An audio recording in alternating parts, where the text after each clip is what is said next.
এটা ছিল আমাদের আন্দামানের সেকেন্ড ডে। সেকেন্ড ডেতে আমরা পোর্ট ব্লেয়ার থেকে হ্যাভলক আইল্যান্ডে গেছিলাম। পোর্ট ব্লেয়ার থেকে হ্যাভলক যেতে আমাদের টাইম লেগেছিল প্রায় 2 ঘন্টা মতো। আন্দামানের স্পেশালিটিই তো হচ্ছে এই নীল জল। নীল জল দেখতে দেখতে কখন যে ঘুমিয়ে পড়েছিলাম, তারপর হঠাৎ করে দেখি বোটের মধ্যে সবাই নাচ করতে স্টার্ট করেছে। সবাই খুব মজা করছিল। তারপর পৌঁছে গেলাম আমরা হ্যাভলকে। হোটেল চেক ইন করে ব্রেকফাস্ট করে আমরা বেরিয়ে গেলাম। আমরা ফার্স্টে গেছিলাম কালাপাত্থার বিচে। কালাপাত্থার বিচটা ভীষণ সুন্দর, ভীষণ। জলটা একদম নীল আর ফ্রেশ। এখানকার বালিটা একদম হোয়াইট আর স্মুথ।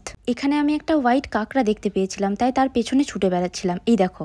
তারপর হঠাৎ করে বৃষ্টি স্টার্ট হয়ে গেল। দেন আমরা কিছুক্ষণ ওয়েট করে চলে গিয়েছিলাম রাধানগর বিচে।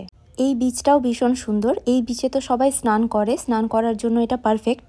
দেন আমরাও নেমে গিয়েছিলাম স্নান করার জন্য। স্নান করার টাইমে কোনো ভিডিও ক্লিপ নেওয়া হয়নি।